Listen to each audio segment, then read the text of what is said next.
All right, so I was gonna be fancy with this vlog. I try to get fancy because I like video editing, but it takes so much time to plan out certain videos, so I'm not gonna be fancy in this. I might do a little bit of editing here and there, but nothing too extreme. This video is probably gonna be a bit long. I have no idea how long it's gonna be, but my guess is it's probably gonna be about 30 minutes to 45 minutes, so bear with me. Like I said, I'm not gonna do a lot of editing, so if you're the kind of person that just cannot maintain focus, if you have a short attention span, I'm sorry, this is not the video for you. I'll probably take this video and chop it up and put little tidbits here and there so you can watch those. But in this video, I want to kind of get a little bit deep about a few different concepts. And this was originally going to be like a kind of fancy looking vlog. Basically, yesterday, my girlfriend and I, we went out, looked at a few properties, and I was going to vlog the entire thing, talk about my ideas of real estate, investing, just kind of a bunch of different financial perspectives that I do and don't hear very often. And we did shoot some videos, but we didn't shoot a lot of videos, and it's not super like flowy. So I figured, you know what, screw it. I'm not gonna go through the whole trouble of trying to like come up with some unique idea. Instead, I'm just gonna kind of do this straightforward talking head video, just giving you ideas, giving you stuff that I think could be valuable, could be interesting, stuff that you could use. And yeah, that's it. So that's part of what I want to talk about in this video. The second thing I want to talk about, it does relate to real estate and finances, but it's sort of the idea of the path that I think people should take when it comes to real estate. And it's not a hard rule, but it's a rule that I think would serve more people. And I'll get into why in just a moment. Now, first of all, starting off with yesterday. So recently, if you're not familiar, if you haven't watched the other vlogs, somewhat recently I moved down to Lynchburg with my girlfriend. I'm not here permanently. I'm kind of back and forth between here and Northern Virginia, but I do plan on being here permanently sooner rather than later. Now, one thing I like to think about is real estate. I'm a real estate agent. I do have my license. It's not a typical license. It's a kind of referral license. So in all 50 states, I can work with anybody. And basically what I do is I try to consult them. I help them figure out how to purchase or sell their property or even rent to, but I don't focus on renting as much. And from that point on, I work with other agents to help them close a deal or do a transaction, buy a house, sell a house, whatever it is that they want to do. So a lot of what I try to do now is just educate people on real estate, the process, what they should be thinking about, all that stuff. So the other thing that I want to do is invest more frequently. And I want to invest in a lot of things, but today we're just going to talk about real estate. So I moved down to Lynchburg and I kind of noticed when looking around that the properties were pretty cheap. Relatively speaking, they're pretty inexpensive. I looked at some forums and people in Lynchburg think they're expensive, but I think when you come from Northern Virginia, where the average cost of a house nowadays is like $700,000, $800,000, depending on the city, depending on where you're at, it's a big difference from, I think the median sales price of a house is about 150K-ish. More or less in that area. I think if you look at the median, most houses are going to be about 150. So I sat there and thought to myself, this could be an opportunity for real estate. This could be a place like a market that's untapped where people just haven't really thought about real estate. Maybe the people in Lynchburg aren't as savvy when it comes to real estate investing, or they're not as interested when it comes to real estate investing. So this could be a good market. And one of the main things that made me think about this is when me and my girlfriend first came to visit, we got an Airbnb. We were kind of just like wandering the area, trying to see how nice things were. We kind of went from here to Roanoke. And the Airbnb we stayed at was beautiful. Fully finished basement. I wish I had videos. Fully finished basement, vinyl flooring, separate bedroom, huge kitchen, kind of like a backyard space. And it was on the way you would enter it is on a driveway. So you had your own parking. Super nice.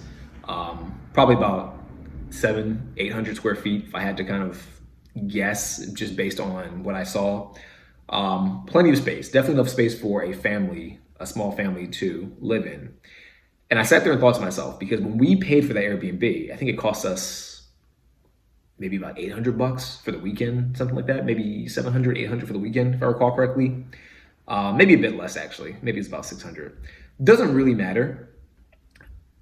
What does matter is that even if it was 500, in 2 days, they made $500 off of us. Now, if you think about it, if they were to repeat that process and say they got people in every single weekend for a month, 4 months or 4 weekends in a month, let's say they charge $500 per weekend, that's $2,000 per month that they could be making.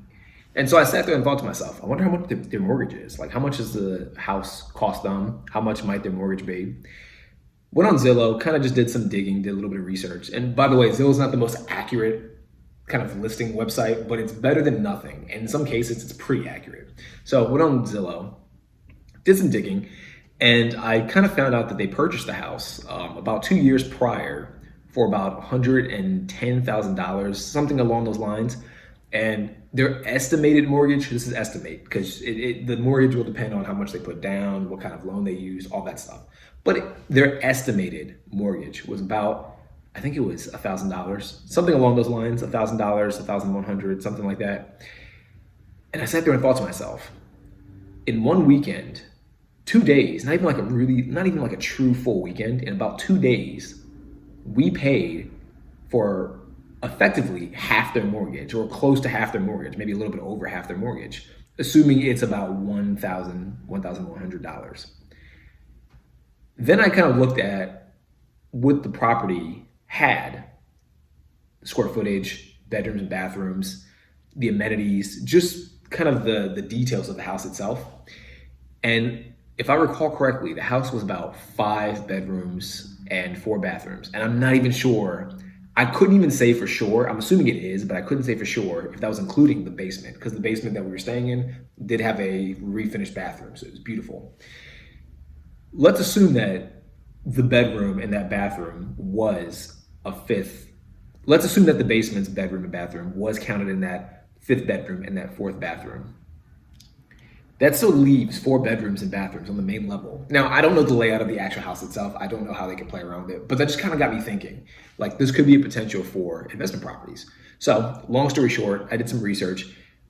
Yesterday, we kind of did a property tour. We meant to see one property. I'm not gonna tell you where it's at because I don't want you looking at it and potentially stealing it in case I want it. But it was a 5-plex, sort of near downtown. I'll give you that much information.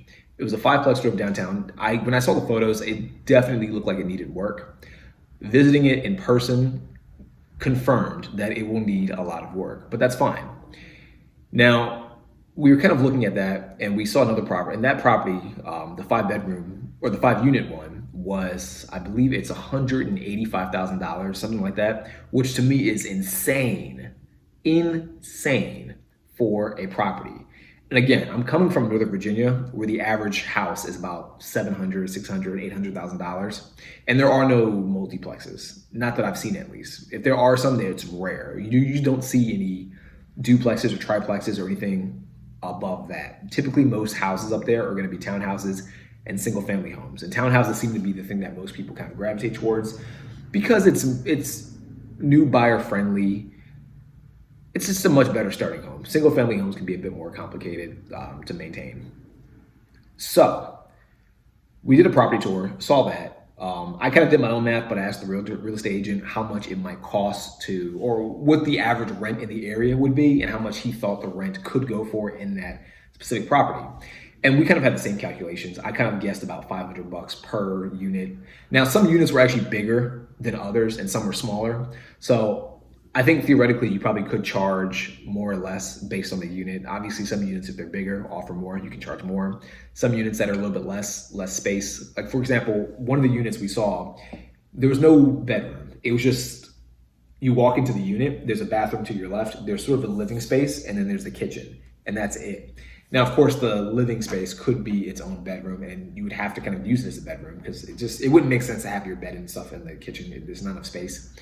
But it didn't really matter. I think if you're a, say, college student, or someone with a small family, or someone just that's an adult just working but by themselves or with their girlfriend or boyfriend, it's plenty of space. I've lived in much smaller before in my life with roommates. It's plenty of space. So that unit could go for $500. And some of the bigger units where there's kind of a living room area plus a bedroom area plus a kitchen plus lots of storage, that could probably go for a little bit more, maybe $750, maybe $800. But without me kind of getting too deep into the weeds and kind of boring you with too many details, the point that I want to make is that it looked like a good property with a lot of potential, besides the whole issue of the cleanup. Now, that was some of the things that we ran into when we were doing our tour. There's a lot of damage on the walls, which to me looked like foundational damage. The roof was very destroyed, very, very destroyed. They actually had support beams throughout some of the units because it looks like the roof was collapsing. So a lot of work would be required there.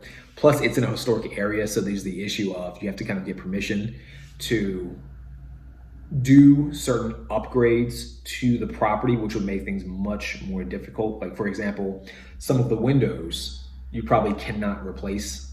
At least you can't replace it with a newer model window, or it's going to be difficult to do it because you have to get permission.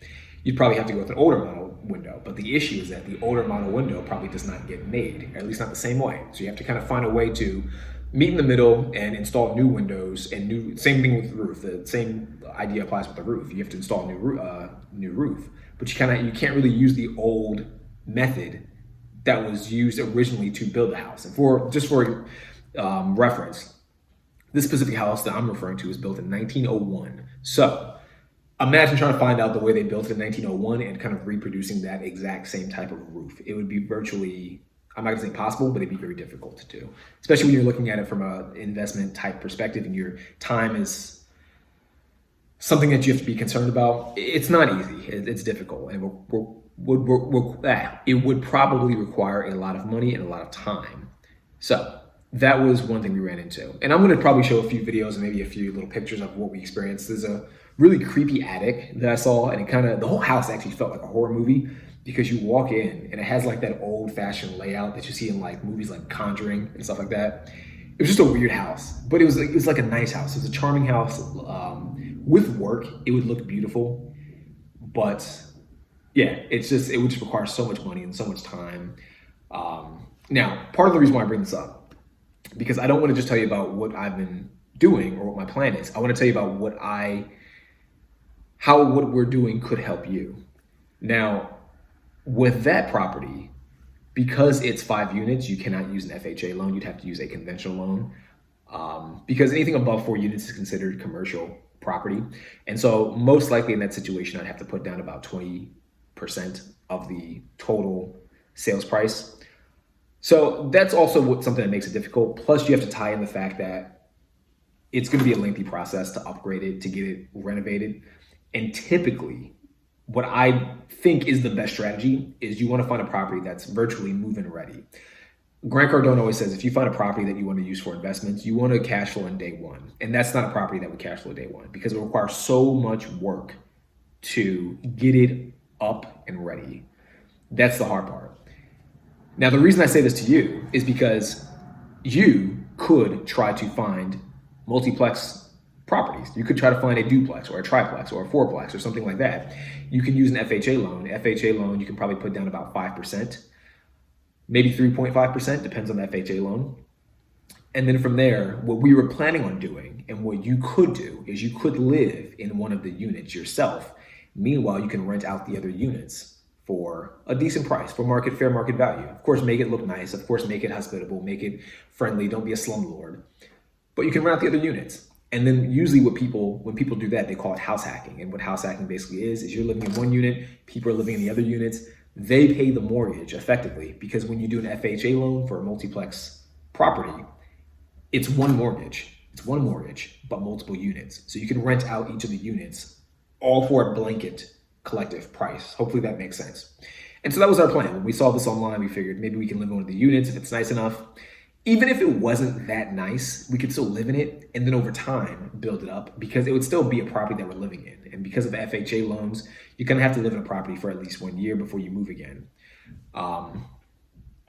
So we were planning on living in it and getting tenants over time and then having the tenants pay off the mortgage. So say, for example, for this property, if our mortgage, I'm gonna use a basic number, if our mortgage was $1,000, with 2 tenants, we'd break even. Because it's 5 units, but 1 unit's being occupied by us, that's 4 units left.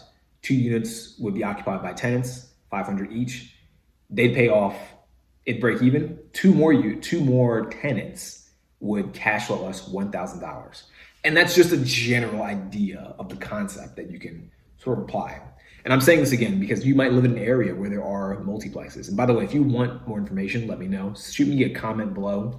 And I'll be happy to kind of reach out. We can talk more, see what works for you and what strategies you can employ. But that's something that you can do. Now, for this property, I don't know if this is going to work well for us just because it requires so much work. My plan today or tomorrow is to kind of sit down, think about the numbers, think about how much it's going to cost to renovate it, think about how much time it's going to cost. I'm going to look into different grants in the area too and see if maybe I can pull off getting grants that might help subsidize the cost of renovating this property. And I'm also going to look into what's known as a 403k loan. 403k loan is basically a loan that it's created more so for people that have to fix up a property. And basically, if the value of the renovations is a certain amount, a bank might give you a loan for it. That's the simple way to put it. So that's also an option as well. Now, the second property, we looked at two properties. We heard about a third property, but I'll tell you about the second property. The second property was much nicer. The area felt a little sketchy, but it seemed much nicer on the inside. Now, I think this property that we saw was going for about 220k, which is like right under the budget that we had in mind. We were thinking about 230k as our max. This one was about 220k. And one of the options that we were thinking about employing, me and my girlfriend, was what is referred to as a lease to buy option. It's a strategy that not many people in real estate employ, at least not many agents employ, which I totally get why they wouldn't suggest it for their clients. But it's something that you might be able to do to get a rental property or your first investment property. And so basically what a rent to own option is, a lease to own option is you lease a property like you would anywhere else, like you're leasing an apartment or you're leasing something else nearby you. You lease it, and then over time, you pay off the down payment. And then by paying off that down payment, you put yourself in a position to own it. That's a very short, simplistic way to describe it. There's a little bit more nuance to it. I'm going to try to get into a little bit more of the nuance. Basically, when you initiate this type of deal, you're going to the seller, you're putting a certain amount of money down, sort of a premium. This premium you're putting down enables you to kind of solidify this agreement. You're basically saying if you put down, let's say, for example, you see a property, it's $100,000. You want to do this lease to own option. Typically, you'd come to the seller and you'd offer them, say, about 1%. And you might say, hey, here's $1,000. With $1,000, I want to engage in this lease to option. I want to lease it, and I'm still going to pay you rent. But the price of the house will not change. So if say the cost of the house is $100K, over the next 3, 4, 5 years, however long you want this lease to own option to last, they cannot change the price of the house. That's good for a few different reasons. One, if it's in a good area and it appreciates in value, you've still locked down the price at 100K. So if it appreciates, let's say, to 200K, I'm just doing random numbers, just general numbers to make it simple. If it appreciates to 100K, you did a lease to own option, say several years prior at 100K, you move in, you've now gained X amount of equity, say whatever the equity would be, $100,000 to get to $200,000. Does that make sense? Like you move in and you've already gained equity in the property, and not a little bit of equity, significant equity because the value of the price increased. Second reason why this is good is because you don't have to actually follow through with the option. It is possible for you at the end of whatever you guys agree upon, you and the seller, after a certain amount of time, it is possible for you to say, you know what, it's not going to work. I'm going to pull out of this deal. And then you keep the premium that I gave you and the money and the excess that I gave you towards the down payment. You get to keep it. I forfeit it, but I don't want to engage in the property.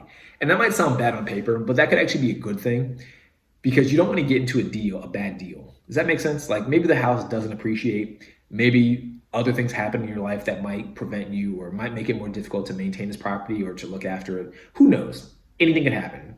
This is a way for you to get out of the deal.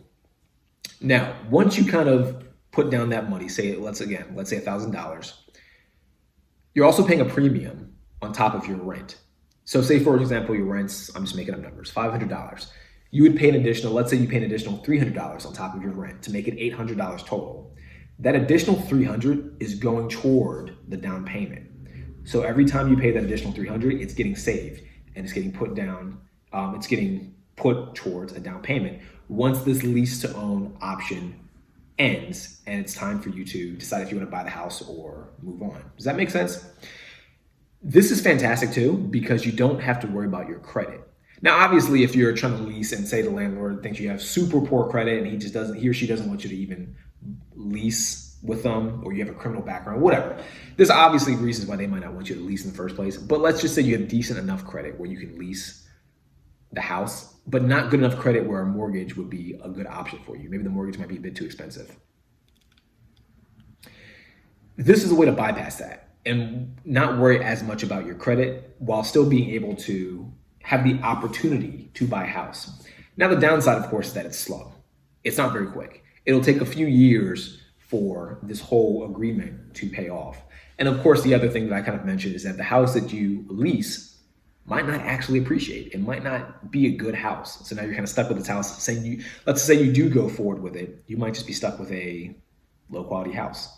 You know, it is what it is. But at least it's better than nothing. And it's a way to get you into your first investment property without having to kind of go through the whole standard process of getting a mortgage, putting a down payment down, which is difficult to do.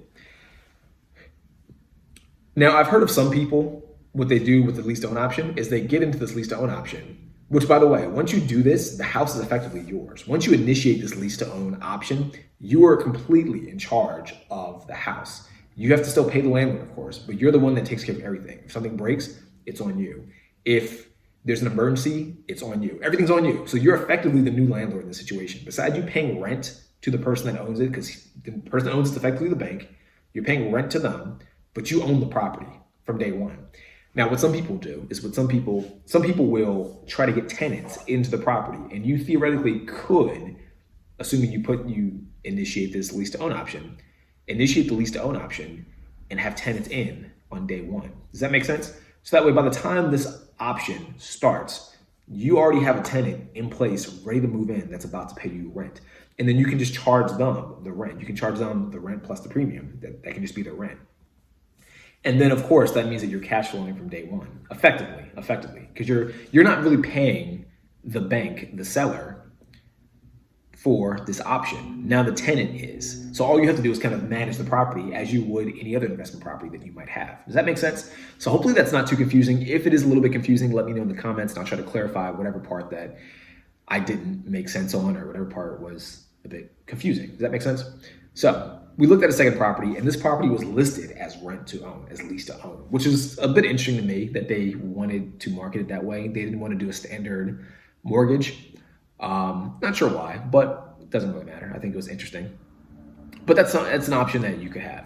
And then the third thing we saw that day, we were kind of looking around, and the agent we were with kind of mentioned that some other lady, she had a property listed, but she wanted to bundle a bunch of properties together. I could not tell you why she wanted to do this. She had one property that she was living in, and then she had sort of a motorcycle shop, but above it was an apartment, like a unit. So it was a commercial property combined with a standard unit. And she bundled that with her house, with another house that she had that she just didn't take care of, and she owned it, but she didn't want to put tenants in it. She just bundled it all together. I think the price of everything was about like $150K, $160K. So you effectively get 3 properties and a business, like a commercial property, for the price of one. Now, we drove by it and it's very sketchy. The area itself doesn't look that great. I'm not too sure what the crime rate in that area is. I can't imagine it's super safe, but who knows?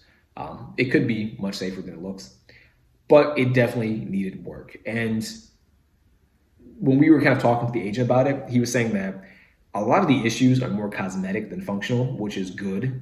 It's better if it's cosmetic, because cosmetic you can fix. It's kind of like if you walk into a house and there's a terrible looking countertop. Well, you can fix the countertop. But if you walk into a house and the foundation is destroyed and the house is falling apart, harder to fix. Does that make sense?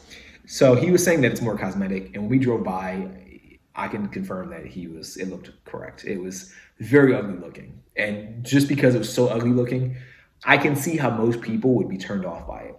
On top of that, the weird way that she was kind of selling it, like several houses bundled together, is a difficult selling proposition. Now you might think to yourself, why would someone not want 3 properties? I think because she's selling 3 properties, it's overly complicated for most people if you're just trying to buy a house. because most people aren't trying to buy like several houses. Most people are trying to buy a house just for themselves to live in. So I think that made it a bit more complicated. Plus the work that's involved in it. I think most people just want something move-in ready. I think they wanted to start their next part of their lives. They want to have their dream home. That wasn't a dream home. That was an investment property that needed some work.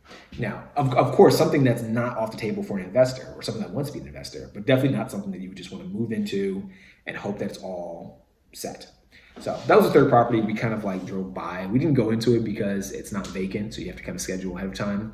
But we kind of saw a little bit of it, and yeah, that was pretty much it. Now, I bring all this up, and in previous videos, some people have probably seen me say things like, you shouldn't worry about real estate that much. I've also said in other videos, and I have a finance course that it's free. You should check it out, by the way. I've said in the finance course, unless you're making about 70 or 80K, you shouldn't even be thinking about investing. You should be worried about getting your income up. All that, I think, is still 1000% true. I think it's totally true. I don't think most people should be worried about buying properties. I don't think most people should be worried about investing in stocks or bonds or any of that stuff unless they make a decent enough income. To me, having a high income or having a high enough income is where you want to be. That is the foundation of everything. Now, are there nuances to it? Are there ways where you can probably argue that maybe an opportunity is so good and you don't have a lot of income, but you have enough income to get the opportunity, and maybe that opportunity will give you more income? Sure, that's totally fine. This is not like a blanket, like one size fits all statement. This is just a general idea that I am suggesting to people. But the reason why I say these things is because I think a lot of people get seduced by a lot of marketers, and I'm a real estate agent, but I'll say this, a lot of real estate agents also seduce them into this idea that you need to buy a property to get rich. And that is not the case. At least from what I've seen, that is not the case. Now, what I've been recommending a lot lately, and this is what I'm going to suggest now, I'm going to have a video kind of going deeper into this, but I want to kind of give this point of view now in this video, is there's sort of a 3-step path that I think is the best way to create long-term wealth. Most people will say you need to have a job and you need to buy real estate. That's most people saying. Everyone says, oh, well, most millionaires are created with real estate. First of all, I don't know if that's completely true. I've heard that statement a lot. I've read that statement in books. I cannot confirm that that's actually true. To my knowledge, I actually try to look up who first said this, and maybe you at home, if you know who first said this, you can tell me, because I don't know yet. I heard that the first person that ever said that, and the person that started that quote was, I want to say it was either Rockefeller or Ford. I want to say maybe it was Rockefeller, but it was someone that was alive a long time ago. Now, the issue with that is they may have said that during a time when no one did real estate, when real estate was not the same as it is today. My philosophy is that once a lot of people know about something, and a lot doesn't have to be the mass, the majority, a lot can just mean that it can just mean that you're no longer in a big ocean. To me, the idea of too many people means that you can have a conversation with, say, 50 people, and 24 of them give the exact same answer. To me, that's too many people. It's not that new. It's almost half. That's, to me, too many people. And I think back when that phrase first came out, a lot of people didn't think to invest in real estate, at least not. I don't think that was the average mindset. I think the average mindset was to buy a house, have a traditional life with a dog, wife, some kids, whatever. I think that was the standard. And I think a few people thought ahead and said, hey, we could buy real estate and get rich and have like businesses and all this stuff. There were some people that are entrepreneurial. I think a lot of people were just kind of trying to settle in, follow the path or follow the pack, and just live the standard American life. And I think that's totally fine. I don't think that's bad. But I bring this up because a lot of people say, oh, well, you should buy real estate. Real estate's the way that most millionaires are created. Again, I don't know if that's true. What I like to do is I like to observe people in modern times and see what people nowadays are doing. And I use that bit of observation to help me conclude what the best strategy is. And what I see is not that people just buy real estate. I know people that just try to buy real estate and they skip what I'm going to share with you, and it doesn't work out well for them. And I see people that don't skip what I'm about to share with you. They have real estate and they attribute their wealth to real estate, but in actuality, their wealth was not created by real estate. Their wealth was created by something else. And I'm going to tell you in just a second. What I think most people should do is, step one, have a job. Jobs are demonized nowadays. Jobs, and I'm victim to this too, which is why this is kind of where this philosophy came from. The idea of having a job nowadays is so demonized. I think people want to be entrepreneurs so bad because they think that being an entrepreneur will give them more status above other people. I think a lot of things in society comes down to status. And I think if you're an entrepreneur, you delude yourself into thinking that you're better than the person that just works a common job, which is not true at all. It's not true financially because I think on average, most entrepreneurs make about $50,000 and they work 12 to 18 hours on average per day. On average, I'm not saying they work 12 to 18 hours every single day, but they work 12 to 18 hours from what I've seen on average, compared to the average worker that might still make 50K, maybe a little bit less, but they work 6 to 8 hours a day, depending on how you define work. Because some people show up to work, but they don't actually do work for 8 hours straight. They just sit there and like goof off, go and check their emails, scroll through social media. They're not actually working. So it depends on how you want to define it.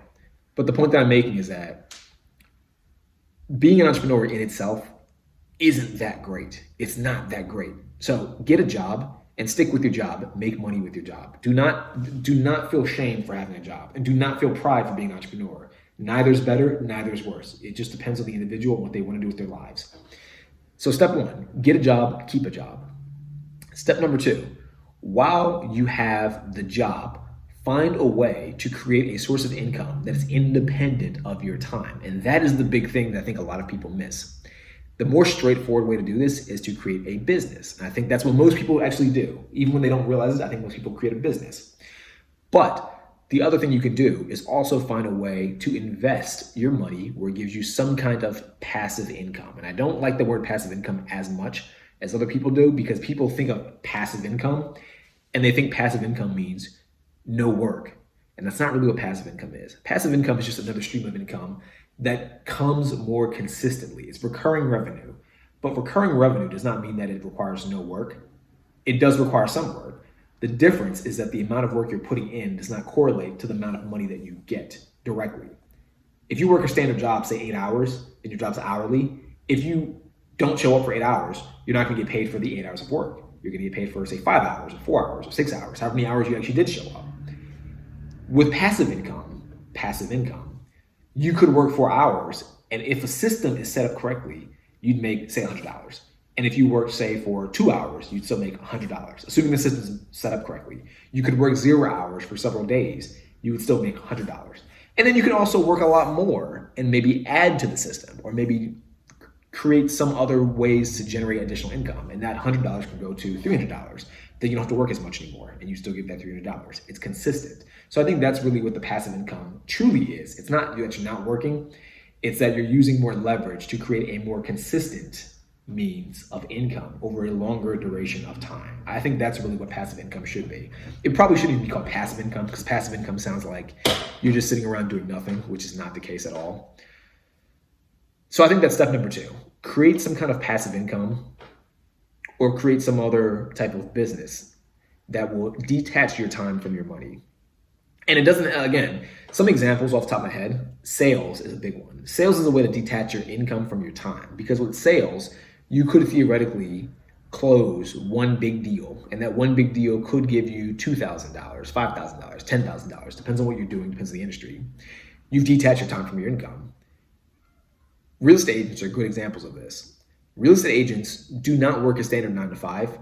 It's higher risk because it's commission-based, but because it's commission-based, it's not based on your time.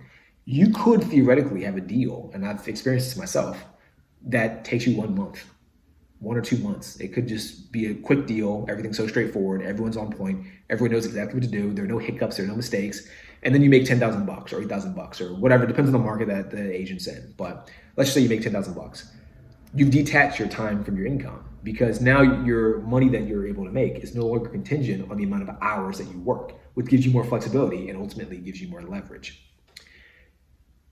That's step number two. And that's one example. Sales, having a business is another way. That's probably a more efficient way, having a business with systems that could be executed on repeat without much effort, again, giving you leverage.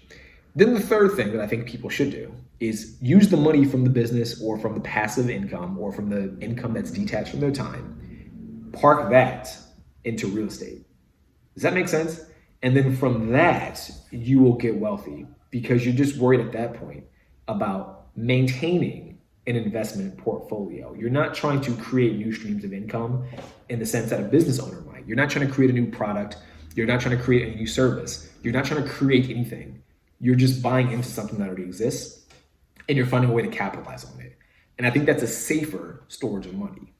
Now, what I will personally say is that once you get to step 2, you might not need step 3. And that's the thing that I think a lot of people miss as well. People miss step 2 completely because people try to go from step 1 to step 3. It can work, but I think there's a lot of issues with that strategy. But I think the other part of it too is people think I have to do step 3. I have to buy real estate. I've seen so many people where they're like, oh, if something bad happens to my real estate, I'm going to be so upset I won't be able to, be rich. It's like, there are people who are rich that don't own real estate, or there are people that are rich that maybe own real estate but don't need to own real estate. You think of someone like Alex Hormozi. His businesses, I'm sure, generate him tons of money. He does not need the passive income from real estate. And I'm going to say this right now. People overhype the passive income from real estate. It's not that much money. A lot of the dudes that you hear have that really get some real cash flow with real estate, they don't have 1 or 2 units. They don't have a few properties. They have tons of properties. They have at least 20 properties, 50 properties, hundreds of properties. You see people like Grant Cardone talk about real estate. He has apartment buildings. That's multiple units. He has many houses. You see people like Chris Crone. They have many houses. Graham Stephan, many houses. It's not just 1 or 2 or 3 houses. It's tons of houses. Because the reality is that most houses don't cash flow that well. It's good, and there's lots of stuff you can do with the property. You can take money out of it. You can write off, you can do depreciation on your taxes. There's a lot of things you can do with the property, don't get me wrong. But the idea that you're just gonna buy a property and suddenly get rich is not the case. And there are some agents and there are some people in real estate, I'm gonna say this too, that are misleading with their language. They'll say things to you, and I've seen this actually happen a few years ago. There was one agent, I'm not gonna say his name, I saw a few years ago. He had a YouTube channel, and his whole thing was you can be a millionaire with real estate. And he pushed heavily, you should buy properties. You should buy properties. I'm a millionaire from properties. Now, he wasn't lying, but he wasn't being completely honest. And I'm going to say why. He wasn't lying because technically he was a millionaire. But the technicality of him being a millionaire is because there are many different ways to define being a millionaire. I think when the average person thinks of millionaire, they think of the amount of money that one can spend. And this is why it gets a little bit misleading, because he was making a good amount of money, don't get me wrong, but he wasn't making like as much as I think people thought he was making. In reality, he was making about $10,000 per month, which is fantastic. That's great. That's $120,000 per year gross. $120,000 per year. It's not $1 million. What he was referring to when he said he was a millionaire is the net worth, which is misleading because anyone that thinks about money long enough and kind of like analyzes money, net worth is kind of bullshit. Net worth is very misleading. I'm not going to get to all the reasons why net worth is so misleading, but one of the main reasons why net worth is so misleading is because, again, kind of going to my earlier example, a lot of people when they think about millionaires, they think about what they can spend. They think about someone who's driving like a Lamborghini or someone who's like balling, throwing money at a club, or like a athlete or rapper or something like that, just throwing out money. They got money to spare for days. They never run out. $10,000, you can run out of money. It's a lot, but you can run out. It's not infinite. He was being misleading by saying that he was a millionaire because his net worth was over $1 million. But think about it this way. You could have 5 properties. You can pay off half those properties and you'd be a millionaire. Because each property, let's say you have 5 properties, each property is worth $500,000. You pay off half, that's $250. $250 times 5 is $125,000. You're a millionaire. Your net worth is over $1 million. But how much does it cash flow? Maybe they all cash flow like, I'm making up numbers, but let's say $300 a month. Well, you make, what's that? $1,500 per month off of those 5 properties that cash flow $300 a month. Again, I'm making up numbers. In real life, probably wouldn't look like that, but let's just say for the sake of this argument, let's say you make $1,500 a month from 5 properties because they each cash flow $300. From a net worth point of view, you're a millionaire. From an earning point of view, you're not a millionaire. You know, what's that? You're probably making about 20, 30K with that income, is my estimation at least. You know, you can fact check that. Maybe it's less, maybe it's more, I don't know. But let's just say $1,500 a month is about 30K per year. You're not a millionaire. You're not close. As far as spending is concerned, you're not close. So the whole idea of being a millionaire straight through real estate is misleading. And I really just want to emphasize that point because I see a lot of people who are like, dude, buy properties. But usually it's real estate agents. I'm going to be completely honest. It's usually real estate agents, or it's people who have a type of business where you buying real estate benefits them. Kind of like a Grant Cardone where he has Cardone Capital, and Cardone Capital effectively, it's almost like Fundrise if you're familiar with Fundrise. Or almost like a REIT if you're familiar with REITs too. I know I'm throwing a lot of terms at you. Basically, it's a portfolio of real estate and you give them money. They use your money, they buy real estate, and you get a dividend or some kind of cash flow from the overall cash flow. Does that make sense? So it benefits them for you to buy real estate because it's more money that they can use for them to buy more real estate. And you get, of course, a benefit, but it benefits them primarily. Same with real estate agents. They'll say buy real estate. Well, that's how they make their money. They're commission based. So if you don't buy real estate, that's one less customer that they have. So obviously they're going to say buy real estate because that's the only way they'll make money is if you buy real estate. So I just want to make that clear because I don't want people to get like too deluded on these ideas. Personally, I think a business is the best way to make money because a business checks all the boxes that real estate checks with a lot less steps and sometimes in much less time. And on the back end, even if a business does not work out, you always have skills to take with you. That's not the case with real estate. To a degree, one can argue that you'll have skills when you negotiate in real estate, or if you understand how like deals work, sure. But I think the issue with real estate is that what could make one a good real estate investor only works for real estate investing. It does not translate well to any other type of business. However, if you're a good business owner and you learn how to sell, you learn how to market, you learn how to speak and close, copywriting, all those skills can transfer to any other kind of business. If you're someone who owns a company of bouncy balls and that bouncy ball business after 7 years fails, you could try to do some other kind of business. You can try to do some kind of internet marketing. You can probably try to do a YouTube channel. You can probably try to sell your coaching. You can do consulting. You can sell something else that's not even that similar to what you did in the past, but because you have a core skill set available, it doesn't matter. It translates over. Prime example, someone that's super popular, Alex Hormozi. Alex Hormozi, great at marketing, great at sales, great at branding.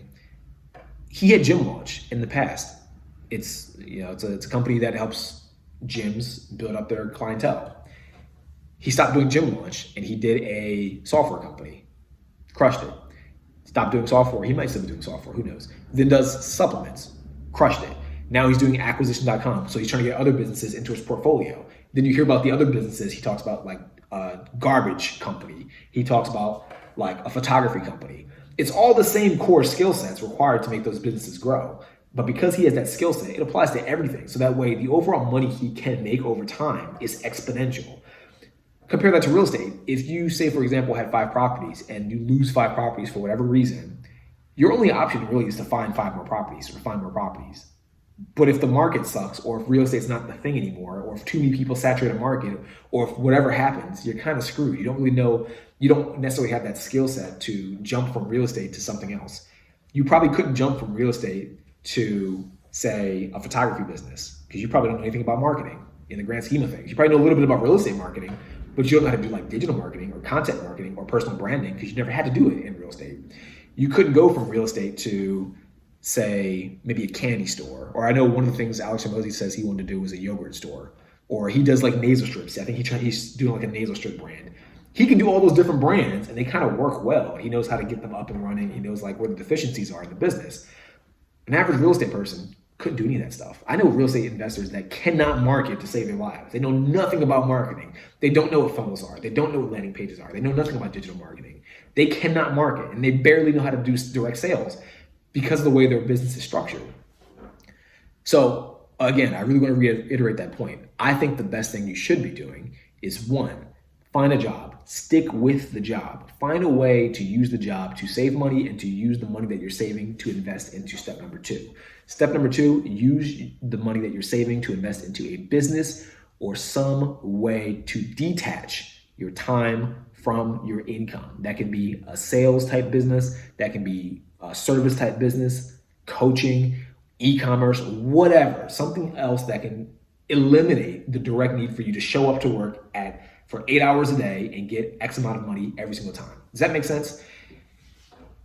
And then the final thing is you use the extra time that you have and the extra money that you have, then you park it into real estate if you want to, as a security blanket, while understanding that if the business is good enough, you do not need to actually do step number 3. Jeff Bezos does not need to buy real estate. Does that make sense? Alex Hormozi does not need to buy real estate. Andrew Tate does not need to buy real estate. All of these dudes you see online that are super rich, Iman Gaji, I know a lot of people like Iman Gaji. He does not need to buy real estate. Hamza, he does not need to buy real estate. All of these dudes do not need to buy real estate. Their brand and their business, Ty Lopez does not need to buy real estate.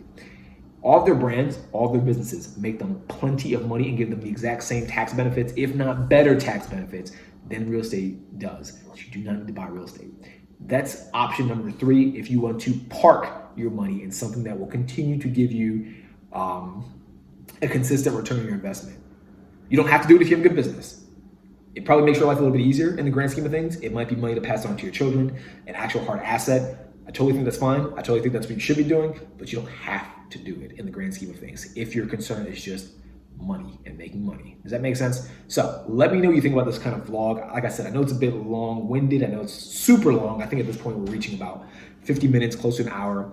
But I wanted to kind of share my personal experiences with you, and then from there kind of share what I think you can do in your own life to capitalize on the things that I've learned and things that I'm personally trying. So hope that makes sense. Hope you enjoyed the video. Leave a like, leave a comment, let me know what you think about it, and I'll see you in the next video. Peace out, bye.